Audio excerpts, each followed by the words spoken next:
foli ani waliɲuman dɔn o bɛ ka taa bɛɛ lajɛlen ma ni waati na an balima bamanankan mɛnnaw Mali kɔnɔ ani Mali kɔ kan an b'a jira aw la k'a fɔ ko nin bamanankan kunnafoni wagati selen walawalali bɛna kɛ minnu kɔnɔ kumaw la aw ye Mali kɔnɔ ani a kɔkan kibaruya olu de don an b'a fɔ ko ni o kuma sila aw dangan na kunnafoni daminɛ b'a jira aw la k'a fɔ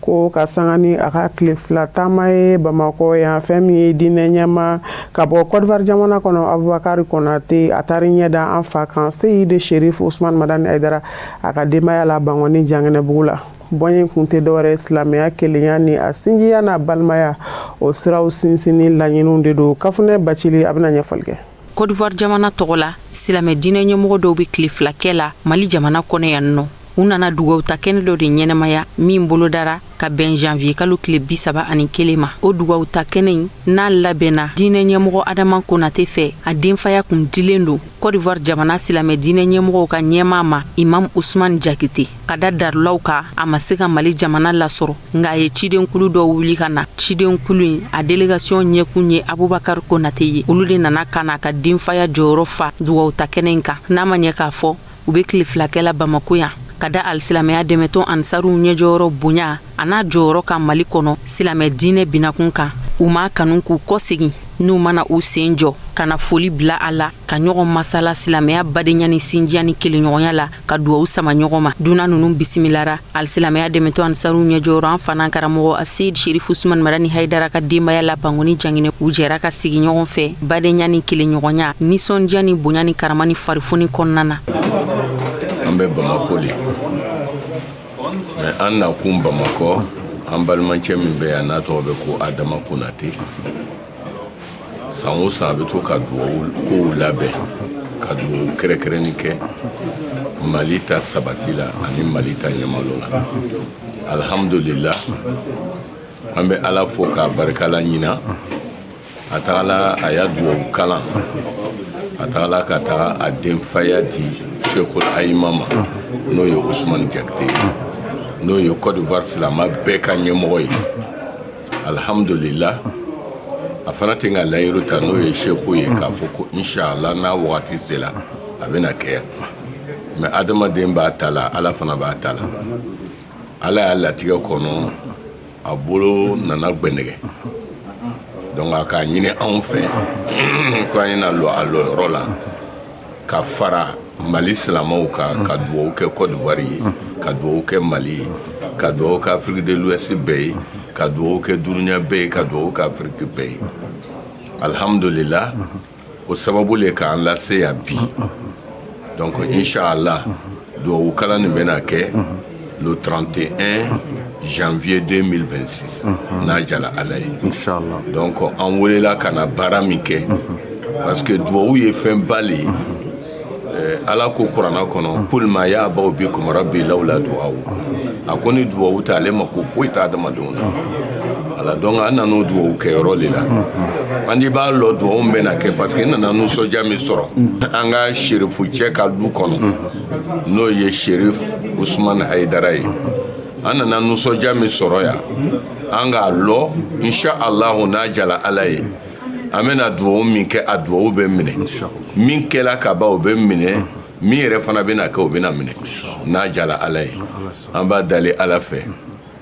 an ka karamɔgɔ cɛba ani an ka limami ani an ka sherifu cɛ k'an n'a jidi si la Ala m'o kɛla ye k'an n'a jidi kɛnɛya la Ala m'o kɛla ye a balimacɛ fana n'o ye Ousmane Diakité ye n'o ye Côte d'Ivoire Cheikhul Ayima silama bɛɛ ɲɛmɔgɔ a fana ko ni n sela yan ko n ye n jija n jɛtigi fɔlɔ o le ye Ousmane Haidara ye alhamdulillah an fana nana ka na o foli le kɛ Cheikhu Ayima k'an bila ka na ko an ye na ka na lɔ ka a balimacɛ fo ka na baara kɛ ɲɔgɔn fo ka na silama ɲɔgɔn fo an nana o foli le kɛ an fana de kunbɛla kunbɛko ɲuman na parce que Haidara ni Ansaru o k'an kunbɛn ni misi kelen ye ka sɔrɔ ka saga kelen don furu la an ka o kow ɲɛnabɔ inshallah Ala m'an jɛmɛ Ala m'an sutura a bɛɛ lajɛlen b'a lɔ an nana ka na duwawu le kɛ mais an bɛɛ b'a lɔ ko miliyɔn dɔgɔyala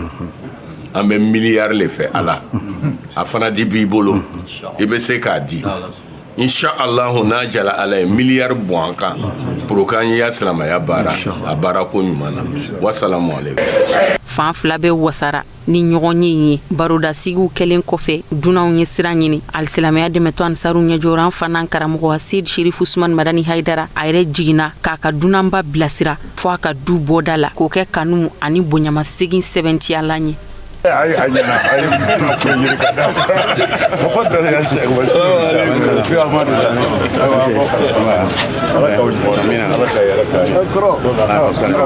kunnafoni nasira wɛrɛ fɛ an b'a jira aw la k'a fɔ ko fɛn min ye silamɛya dɛmɛtɔ ansar ɲɛmayaso fédération ansardine internationale ye a ka session du conseil d'administration baaraw bɛɛ lajɛlen kuncɛra ka bɛn tɛnɛ février kalo tile 2 ma min senfɛ ɲɛfɔli kɛra baaraba kɛlenw kan Sherifula Jabaraninso tɔgɔ la Kadija Tarawele ni Abdoulaye Jara de tun bɛ an ka janga ɲamada. Fédération Ansardine Internationale ka conseil d'administration ka sigi mbege kalo saba n'u kama ko session ale ka baaraw kuncɛla ni ɲɛfɔli kɛli ye u ka baara kɛlenw ani baara minnu bolodalen bɛ u bolo. Baara bolodalen minnu n'u bɛ an bolo ko a kan ka kɛ 2026 kɔnɔ an b'a kalo fɔlɔ la donc vraiment baaraw tacogo ka ɲi minnu n'u bolo dala k'a fɔ an bɛna kɛ san kelen kɔnɔ caman kɛra déjà donc ala tando. Surtout an ka édifice belebeleba n'o ye an ka misiriba ye constat mun n'o kɛra la vraiment a ye seya nimisi wasa kosɛbɛ. Baara caman de bolodalen tun b'u bolo tile 2 in kɔnɔna na kɛrɛnkɛrɛnya la ni ka taa u ɲa da doɲumana misiriba ale baara tagacogow kan o min senfɛ u ye weleda kɛ ka taa Jamiyatul Ansardine tɔndenw bɛɛ lajɛlen ma ni kotaw olu sarali ye. Baara kuncɛra ni misiri yɛrɛ état d'avancement lajɛli min ye kunu donc o bolibolo an fana bɛ o la pour que wari ninnu bɛ se ka sɔrɔ cogoya min na baara bɛ se ka avancer a kana se ka jɔ cogoya min na o la même profiter nin yɔrɔ in na ansaru bɛ jamana 40 minnu na ka kuma ɲɛmɔgɔ bɛɛ lajɛlen fɛ ka kuma tɔndenw fɛ ka kuma kɔmɔgɔw fɛ wala cɛnkan minnu bɛ hadamadenw kan bɛɛ ka se k'i jija ka i ta wari di. Fɛn min ye conseil d'administration ɲɛma ye ale kɔni y'a ka nimisi wasaw jira ka sanga ni baara kɛlenw ani baara bolodalenw olu fɛsɛfɛsɛli ye ka d'a kan baaraw bɛ ka taa ɲɛ i n'a fɔ a laɲiniw kɛla cogo min na. Nin sigi an b'a labɛn san kɔnɔna la sigi damadamaninw de bɛ kɛ nin ye a sigi fɔlɔ ye sigiba in a kɛkun tɛ foyi ye fo n'a kɛra baara minnu bɛ sen kan ni o de ye hali bi diinɛ jɔli sira ye ani hadamadenya lafiyali sira ye. O baaraw bɛ se cogo min na ka sabati alors ni ye o sigi fɔlɔ ye baara daminɛ la ni o ye san daminɛ baara ye an bɛ ala tanu ka ala barikada baara in tacogo la a ka ɲi alors fo k'a fɔ a ka ɲi donc an bɛ a ɲini ala de fɛ hali bi an b'a la ka baara minnu kɛ diinɛ jɔli kama n'o ye silamɛya ye ani hadamadenya ka lafiya kama ala bɛ se cogo min na k'an dɛmɛ a la. An bɛ aw ladɔnniya k'a fɔ ko conseil d'administration ka nin sigi in bɛ kɛ kalo 3 kunnafoni nasira wɛrɛ fɛ an b'a jira aw la k'a fɔ ko fɛn min ye silamɛya dɛmɛtɔ ansar bolo fara ye Bamakɔ rive droite u ye ɲɛ furakɛli don kɛrɛnkɛrɛnnen dɔw ɲɛnamaya min ni ka maaw ɲɛw sɛgɛsɛgɛ ni ka fura di u ma a kɛra ansar jabala la sirakɔrɔ Megitana min ni a kɛnɛ seriyara maaba caman fɛ kɛrɛnkɛrɛnnenya na sigida ɲɛmaw ka taa se ansar ɲɛmaw ma. Sherifula Jabaraninso tɔgɔ la Abdulkarim Sako ni Seduɲare de tun bɛ an ka janga seria.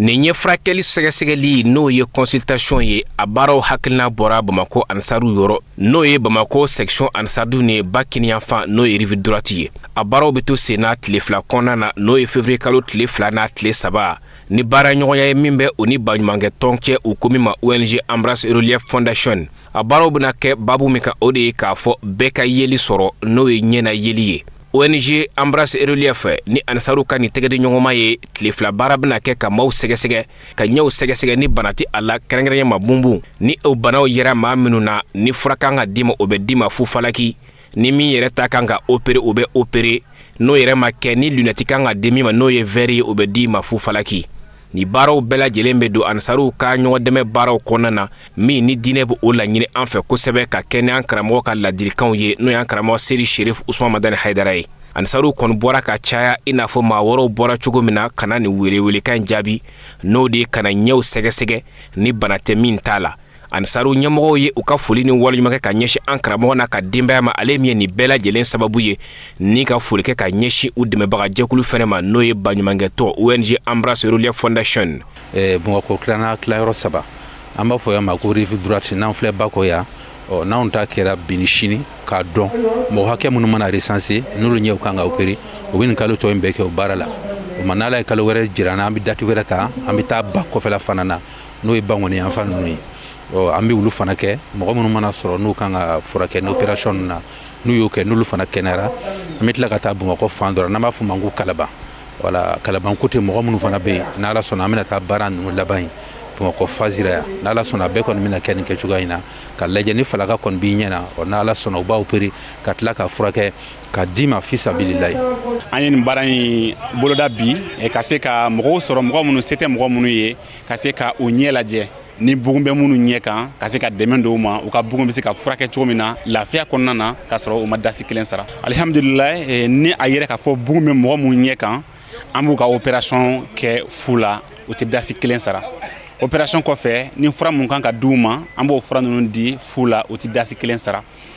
Fura dili kɔfɛ an bɛ tila ka o suit o kɔrɔ ye jumɛn ye ka to ka u lajɛ kuma ni kuma i n'a fɔ diɲɛ yɛrɛ kɛnɛyasoba y'a fɔ cogo min na fo siɲɛ 4 ka se kalo 1 ma ni kalo 1 dafara an b'u lajɛ ni ɲɛ kɔni basi foyi t'a la kalo 1 kɔnɔna na an bɛ denkɛnɛya kan ka fɔ ɲɛ kɛnɛyara basi t'a la donc an b'u labila. Maa kɛrɛnkɛrɛn welelen ni kɛnɛ in kan o ye Bamakɔ 6e arrondissement ɲɛmaa ye ale kɔni foli ni waliɲumankɛ ka ɲɛsin ansaruw ma u ka nin hakilina ɲuman tali la kɛrɛnkɛrɛnya ma maa min kɛra a sababu ye u ni baɲumankɛtɔn cɛ n'o ye Dr Yaya Traoré ye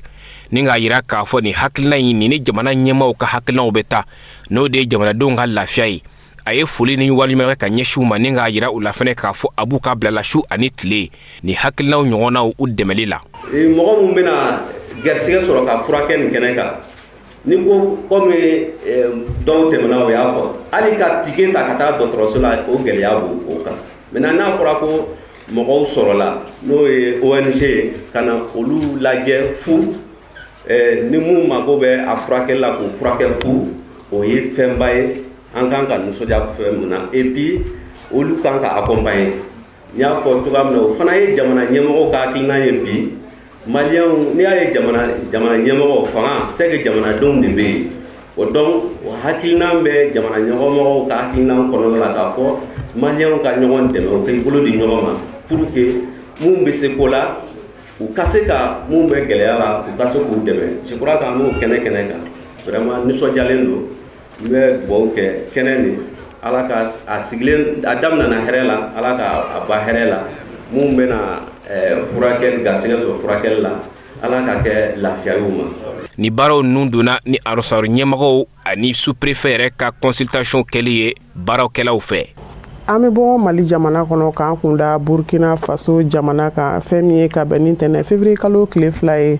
Ustaz Ibrahim Tera Burkina Faso a ye alikuranɛ kalan kɛnɛ belebele sigi sen kan k'o kɛ hinɛɲini ye ka ɲɛsin dabagaw bɛɛ lajɛlen ma ani fana kɛrɛnkɛrɛnnenya na fɛn min ye Burkina jamana basigiliko kunkankow ye Sherifula Jabarani so lasigiden kɛrɛnkɛrɛnnen Lasine Sidibe ka sɔrɔlo Ale Amadu Badini bɛna ɲɛfɔli kɛ o kan.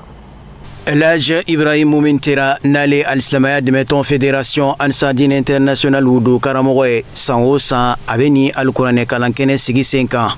laɲini o tɛ dɔwɛrɛ k'a kɛ tasibila ani ala wele kɛnɛ ye k'a ɲɛsin an ka banbatɔw ma kɛrɛnkɛrɛnya ma a yɛrɛ masaw awa ni kɛnɛ kan fɛn min ye ala wele ye o kɛra Burkina Faso jamana basigi ani kolusuma o bɛ se sabati cogo min. Wala nisɔndiya lo kosɛbɛ an bɛ nabaga bɛɛ fo sini kɛnɛ ala ka d'an ma duwawu kɛra ala k'a mina kuranɛ lahɔrɔma na ala k'an don kuranɛ ye lahɔrɔma na k'an ta jamana kisi Burkina Mali Niger ala ka jamana saba ninnu bɛɛ kisi ka lahiya sa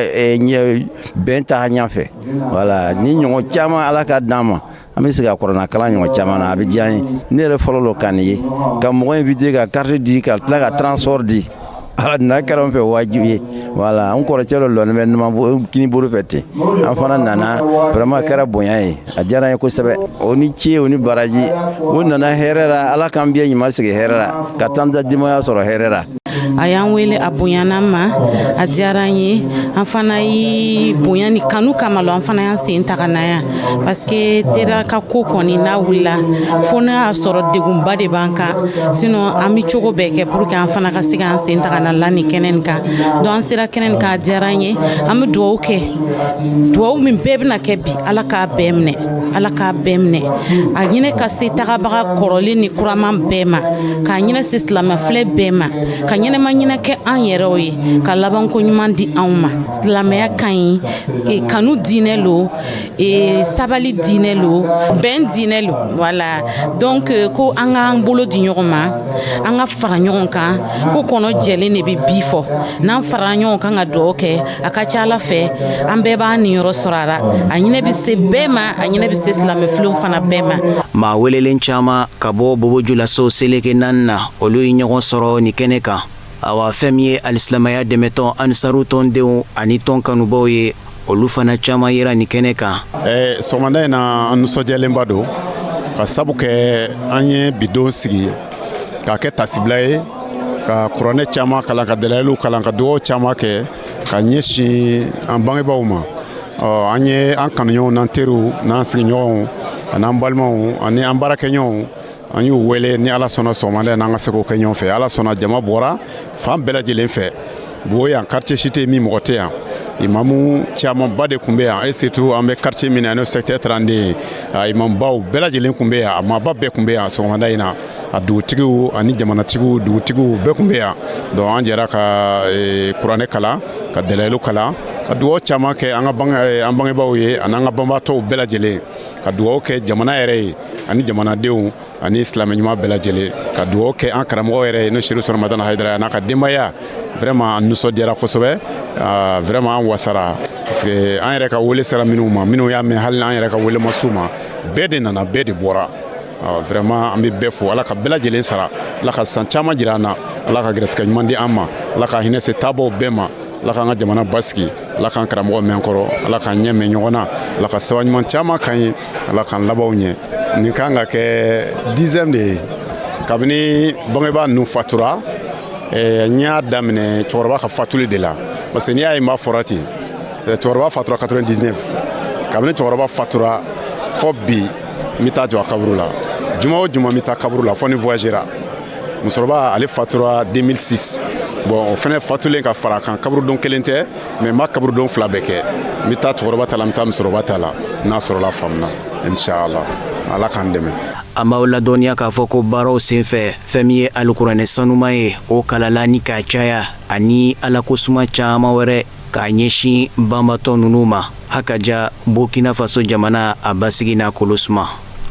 an bɛ bɔ burkina faso k'an kunda Côte d'Ivoire jamana kan fɛn min ye an karamɔgɔ ye Seyidi Sherifu Iba Hayidara a ka Côte d'Ivoire jamana taamaw kuncɛra ni wajuli kɛnɛba ɲɛnamayali ye ka bɛn janvier kalo tile 30 su ma Deku ye Sherifula lasigiden kɛrɛnkɛrɛnnen ka sɔrɔliw Jakarija Danbɛlɛ la Kuyate bɛna ɲɛfɔli kɛ olu kan. Ni ye a tile 28 bɔɲɔgɔn ko de ye ko alisilamɛya dɛmɛtɔn ansaru ɲɛjɔyɔrɔ denkɛ a Seyidi Sherifu Iba Hayidara a bɛ Côte d'Ivoire jamana sanfɛ tournée belebele la ka se ka taa ala ka jɔnw ladɔnniya ani k'u lafaamuya alisilamɛya diinɛ yɛrɛ a kɛcogo ɲuman ani a taabolo ɲumanw na alisilamɛya diinɛ min ko bɛn ni kelenya hinɛ ɲɔgɔn na ani ko to ɲɔgɔn ta la o ka se ka sabati sigidaw kɔnɔna na o siratigɛw de fɛ ka sanga ni a ka ni alakosuma baaraba in ye a Seyidi Iba Hayidara a ye wajulu 25 bɔɲɔgɔnko de ɲɛnɛmaya kɛrɛnkɛrɛnnenya la Côte d'Ivoire jamana Jamiatul Ansardine Fédération min bɛ o tan bɔɲɔgɔnko kɔnɔna na hali bi o siratigɛ kelenw fɛ délégation ba min b'a nɔfɛ yaasa ka se ka baaraw sabatiliko ɲuman ɲɛnabɔ olu y'a yira k'a fɔ k'u nimisi wasara kosɛbɛ ka sanga ni tournée in yɛrɛ ye o siratigɛ kelen de fɛ u ye foli kɛrɛnkɛrɛnnen kɛ ka ɲɛsin Côte d'Ivoire a maa ɲɛmaw ma u ka bisimilaliko ɲuman an'u ka dunani jatigiya kɛcogo ɲuman na. Côte d'Ivoire Ansardine Fédération 30 cɛla an ye 10 de yala an bɛ yɔrɔ min na bi n'o ye fédération ni gɛmaw y'a 10 ye o 10 nin kɔnɔna na on a fait 28 localités dugu 28 o dugu 28 kɔnɔna na accueil fila kɛra kɔnɔ minnu tun tɛ prévision la fiyewu an tun b'olu prévu olu donna a kɔnɔ mais wajulu kɛnɛ 25 min sigila i b'a ka bɛɛ dala ɲɛnamaya wa an ma tɔɔrɔ foyi sɔrɔ wajulu kɔnɔna na an ka nin waati min kɛ nin ka taa le 3 janvier fo kana se bi ma an ye kilomètre min boli kɔrɔ jamana kɔnɔ a bɛnna kilomètre 3,000 ani 600 ani kilomètre 5 de ma. Ça fait 3 fois d'ici Bamako, Abidjan Bamako. Molu man jan fofo ma tɔɔrɔ man sɔrɔ o ye ala tanu ye. O tourni fana cɛ ma mɔgɔ ba yirikaw de ye bɔya kɛ Iba bolo minnu ye denmisɛnnin mɔgɔw ye. O ye nisɔndiyaba ye an nisɔndiyalen don an bɛ dernier étape la su in na k'a bɛɛ lajɛlen fo. Nin Côte d'Ivoire tournée ba in yɛrɛ senfɛ baaraw caman de kɛra a kɔnɔna na. A baaraw kuncɛli kɛnɛ o yɛrɛ nana ɲɛnɛmaya ni wajulu belebele min kɛra Degui o dugu kɔnɔna na Côte d'Ivoire jamana kan n'o yɛrɛ ɲɛnɛmayara kosɛbɛ a Seyidi Sherifu Iba Haidara fɛ. O kɛnɛ kan ni sigida kofɔlen yɛrɛ ma ɲɛma minnu tun bɛ dugutigilakaw b'o la mairelakaw b'o la fo ka taa se préfecture maaw ma olu bɛɛ lajɛlen ye kuma ta k'u ka waleɲumandɔn foli kɛ ka ɲɛsin ansar tɔnden ani kanubagaw ma olu minnu bɔra ka caya ka se ka na nin kɛnɛba in sigi o sanga kelen kɔnɔna na u ye foli fana kɛ ka ɲɛsin alisilamɛya dɛmɛtɔn ansaru ɲɛjɔyɔrɔ denkɛ ma a kelen min filɛ k'i sen bɔ a kɔnɔkɔrɔ ka na jɔ Côte d'Ivoire jamana sanfɛ k'o ye bonyaba ye ka ɲɛsin olu ma. Ni ala tɔndonba ye Iba tɛmɛnen a salon ka taa Wojinɛ a jɔra dɔrɔn ka foli kɛ 30 minutes a continuena mais an m'a dɔn fiyewu ko a bɛna se ka sanfɛya ɲina mais ale sigilen de filɛ an ɲɛkɔrɔ nin an b'a la foli Sherifu bɛɛ lajɛlen sɔrɔli ye kɛrɛnkɛrɛnnenya la Iba de b'an bolo su in nɔ vraiment tubabu ko ten ko le mot me manque Iba nali fana nana bɛn ni koba dɔ bolodalen ye an bolo yan n'i ye ko daminɛ ala kama Iba ala jɔyɔrɔ y'a la karamɔgɔ Yidani y'a sen da an karamɔgɔ senda nɔnɔ maluden tako sabanan soit a tako naaninan de ye nin ye Sherifu ka kalandenw de b'a kɛ san o san ɲinanta kun programme na ko ni Bagayogo nana Bagayogo bɛna kɛ ka bɛn su yɛrɛ de ma zus mais ala ko kalanden mɔ e de b'a kɛ san o san mais n'i ɲɛna filɛ n'i ka karamɔgɔ den dɔ ye ɲina Iba sigilen filɛ an bolo kana bɛn ni maludu su ye an ye Iba nali programme k'a bila karamɔgɔ ka maludu hukumu kɔnɔna na a bɛna dugawu min kɛ ala k'a minɛ an bɛ da la k'a fɔ baara in daminɛna ala kama wa ala yɛrɛ jɔyɔrɔ b'a la wa ala filɛ a kɔnɔ nin ye bi an b'a la fo k'a barika da karamɔgɔ ni ce an kɔrɔmuso sanima bɔra Abidjan kana an b'a fo k'a barika da délégation fɛn fɛn nana an bɛ bɛɛ fo ka bɛɛ barika da ala ka bɛɛ ɲuman segin an tɛ bɔ kuma na fiyewu fo an k'an karamɔgɔ fo n'i y'a mɛn jɔnni kunnandi a fɔ sababu ɲuman karamɔgɔ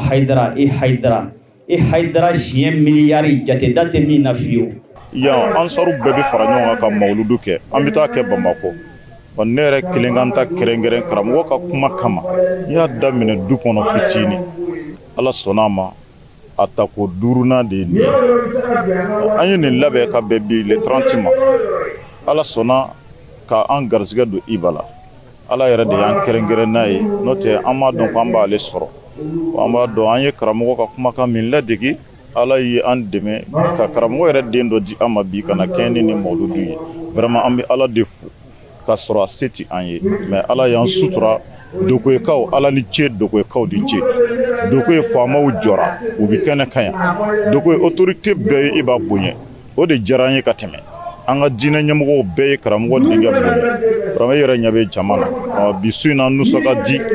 hali n'an ka mawludu danna nin ma ka lahara kunbɛn an b'a dɔn an wasara. Hakilina jiginna an b'aw ladɔnniya k'a fɔ ko nin tournée a nafa yira kosɛbɛ barika da kan maa 100 ba yirika olu de nana u tɛgɛ jan ala ye ka se ka silamɛya donkan baya layidu 6 ta ka don silamɛya diinɛ kɔnɔna na. An bɛ to DGP ka wajulu kɛnɛ in kan a yɛrɛ ye dakuruɲɛ 2 min sɔrɔ ka kɛ sanni ka baaraw bɛɛ lajɛlen kuncɛ an ka jɛ an ka ɲamadali kɛ o fɛ. Mais ala fo ka ala waleɲuman dɔn nisɔndiyalen don dante nisɔndiya min na bi ala sɔnna a ma n ka Côte tagama min n'an tun y'a daminɛ janvier kalo la bi an bɛ o laban na ala ni ce laban bɛnna dugu ma o ye dugu ye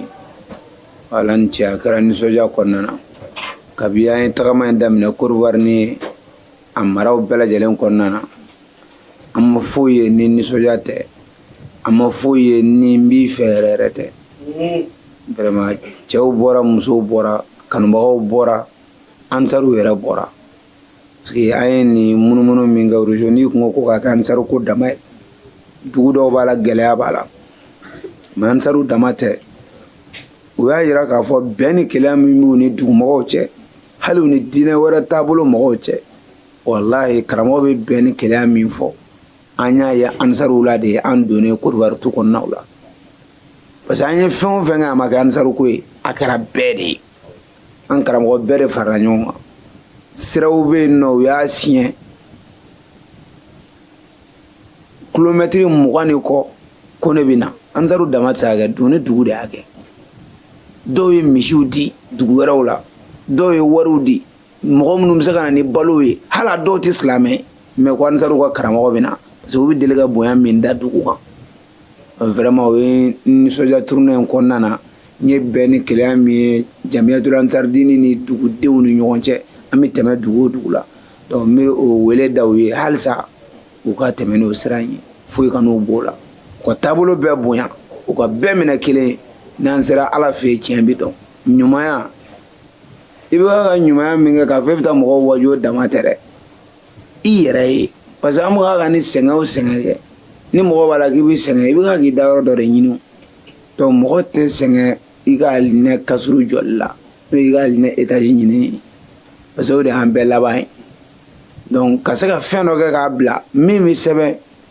nataw kɔfɛ minnu b'a dɔn k'an yɛrɛ y'an seko nin kɛ hali n'an ma bɛrɛ kɛ o de y'an ka laɲini wa ala sɔnna an bɛ taa yɔrɔ min na an tɛ sɛgɛn santi donc an bɛ adopté fan bɛɛ la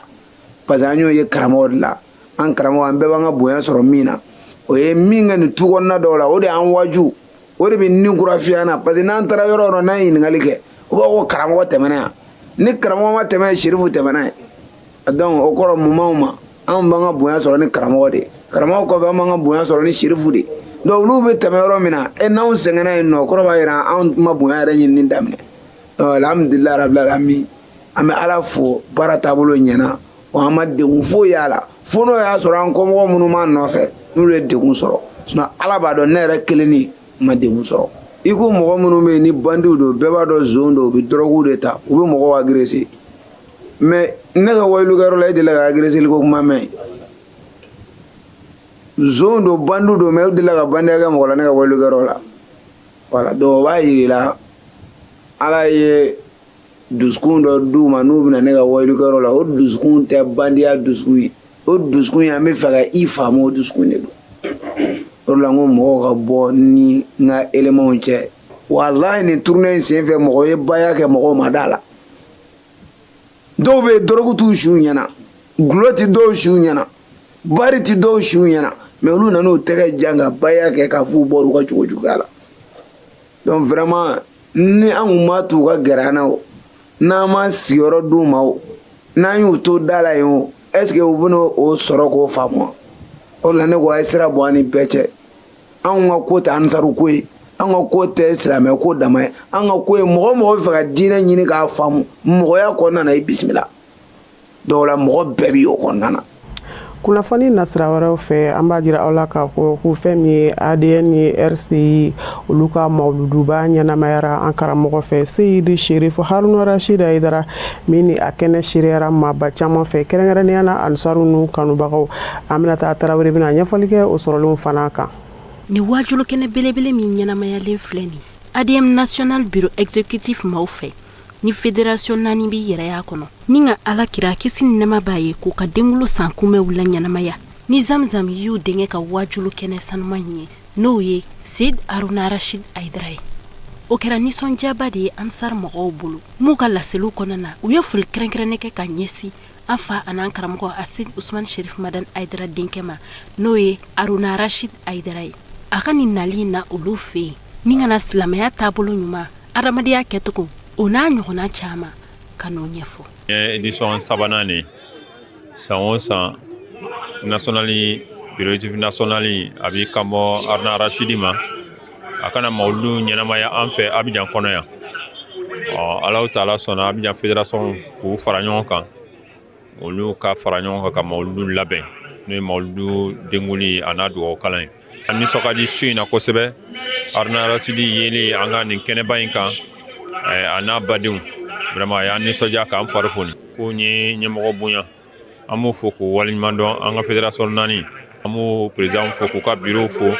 ka tɔndenw fo k'u waleɲuman dɔn. Maa minnu kumana fédération naani ninnu tɔgɔ la a ka laseliw kɔnɔna na a y'a jira k'a fɔ ko ni sigi kɛra tare olu bolo ni ka bɛn kelenya k'o sabati u ni ɲɔgɔn cɛ ni ka tila ka foli kɛrɛnkɛrɛnnen kɛ ka ɲɛsin Seyd Sherif Aruna Rashid Aidara ma n'o y'an fa n'an karamɔgɔ Asid Usman Sherif Madan Aidara Zamzami y'u denkɛ ye u ka wele jaabi la k'a jaru ye wa bonyanu ma ni ka tila ka duwawu caman kɛ k'a fɔ ko an karamɔgɔ Haruna Rashid Aidara le bɛna ka na mawulidu yɛrɛ fêter bɛɛ le bɔla anan kanumɔgɔw kana fara ɲɔgɔn kan donc o nisɔndiya de bɛ an na nin kɛnɛ ye fédération naani min farala ɲɔgɔn kan o le ye fédération Abidjan Nord 1 ye fédération Abidjan Nord 2 fédération Abidjan Nord 3 ani fédération Abidjan Sud o fédération naani le farala ɲɔgɔn kan ka se ka nin mawulidu ɲɛnamaya inchallah alhamdulillah message ba wɛrɛ tɛ parce que n'a fɔra ka ban mawulidu ɲɛnamayali i n'a fɔ an karamɔgɔ y'an kanu a la cogo min na vraiment a ka di tɔnden bɛɛ le ye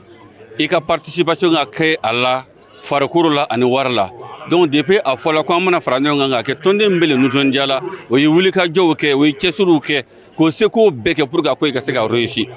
kɛnɛ in bonya n'a karama tun bɛ maa min bolo a y'a ka nisɔndiya yira ka sangani ni sigi ɲɛ hatɛ halakira kisi ni nɛɛma b'a ye ale ka den wuli san kunbɛnw ɲɛnamayali Seyd Aruna Rashid fɛ k'o kɛra nisɔndiyaba de ye olu bolo ni ka tila ka duwawu k'a ye ani serifula duba bɛɛ ye an bɛ mawulidu kɛnɛ de kan an karamɔgɔ n'o ye Haruna Rashid ye a n'a kɔrɔ o ye Côte d'Ivoire fan bɛɛ munumunu ka diinɛ ɲɛnamaya an fɛ yan o nisɔndiya ma tɔ to an na ka fara so in nata kan a tɛ bɔ an kɔnɔ a bɛna ɲɛtagaba le di an ma an bɛ karamɔgɔ fo ani ce o bonya la ala k'a to an kɔnɔ. Seyd Sherif Aruna Rashid Aidara a nisɔndiyalen de ye foli kɛrɛnkɛrɛnnen kɛ ka ɲɛsin nin jama sanuma in ma hatɛ maa minnu kɛra sababu ye ka nin wajulu kɛnɛba in sigi sen kan u bisimilali cogo ɲuman na ni ka tila ka duwawu caman kɛ silamɛya donkan layidu 6 tali maa caman fɛ n'o ye bayatul islamiya ye o de kɛra ka nin sigi in kuncɛ. A bɛ to wajulu kɛnɛba in kan Côte d'Ivoire jamana kɔnɔ Seyd Sherif Haruna Rashid Aidara a yɛrɛ ye dakuruyɛn 2 min sɔrɔ ka kɛ an ka jɛ an ka ɲamadali kɛ o fɛ. An ka Seyida fo an ka Seyida ba mun bɛ an bolo nin kɛnɛ in kan Seyida Mimi Haidara an b'a fɔ a ye ko a Haidara balimaya jurumato musoba mun na o de bɛ an bolo yan n'an ko k'an b'ale fo yan an bɛ si yan sini b'an sɔrɔ yan an ti tila nka foli la mun ka bon ka tɛmɛ a bɛɛ kan ale sara tɛ e ni ne bolo a sara bɛ jɔn bolo o ye Ala in de ye ka setigi Ala wele ka a ɲini Ala fɛ mun ka di anw kɔrɔmuso ye yarabi Ala ka o nɔgɔya ye ka a sara to Ala bolo a bɛ mun fɛ yarabi Ala ka o kɛ an n'a ye Ala k'o kɛ Muhamadu bonya kosɔn sɔlila Muhamɛd nin kɛnɛ in kan an bɛ hommage kɛ n tɔgɔma ye ni o ye Aruna Kulubali ye an b'a fo nin kɛnɛ in kan fitiriwale ye kafiri de mɔgɔ ma mɔgɔ ka ɲuman dɔn ka o tɛ silamɛ nin kɛnɛ in kan an bɛ tasibila kɛ n tɔgɔma ye ka a ɲini Ala fɛ Ala ka hinɛ Ala ka yafa kɛ a ma ka miniti 1 ta ka o ka kulubalaw siɲɛ 3 kalan an bɛɛ ka jɛ ka o kɛ hinɛ ɲini ye a ye Ala bɛ se ka hinɛ a la cogoya min na ka hinɛ silamɛ su bɛɛ lajɛlen na cogoya min na miniti 1 inchallah Ala ka yafa an n'a ma nin kɛnɛ in k'a ka du bɛɛ bi yan k'aw ka a daminɛ a musow la ka se a denw ma ka fara an yɛrɛ ka petini kan ni o ye Musa Kulubali ye o bɛɛ bɛ nin kɛnɛ in kan an bɛ Fami Kulubali fo olu folen kɔfɛ nin jama tɛ fara ɲɔgɔn kan ni dépense tɛ a ɲini Ala fɛ a dɔrɔmɛ bɔra poche o poche kɔnɔ Ala kana fantanya se u ma Ala ka an n'u sara ka an ni o sago di sɔlila Muhamɛd an bɛ kɛnɛ mun kan kɛnɛba don an bɛ o dɔw fo ansaru karamɔgɔ caman bi yan o bɛ kɛnɛ kan yan a daminɛ Sangare la ka fara Layi Sangare kan ka fara Jalo kan n'an ko an bɛ tɔgɔ fɔ kɛ an ti tila Côte d'Ivoire wudu complet bɛɛ bɛ nin kɛnɛ in kan tiɲɛ an b'u fo Alahu akibaru i laminɛ n'an bɛ kɛnɛ ba kan o don Ala ye kɛnɛ mun bonya kɛnɛ mun ka di Ala ye ka tɛmɛ kɛnɛ bɛɛ kan kɛnɛ mun sigili ka bon ni kɛnɛ bɛɛ ye ni o ye Ala kira ka mawuludu kɛnɛ ye a ka denwulu kɛnɛ ye ka o ye kɛnɛba ye Alahu akibaru o don ni de fana bɛ dan sigi bi bamanankan kunnafoni sɔrɔli na minnu labɛnna kunnafoni diso ɲɛmaayaso fɛ ka bɛn ni kuma in ye aw ni ce a ka ɲɛmadalu la a k'an bɛn waati talon n'Ala man ka jɔnya jɔ an na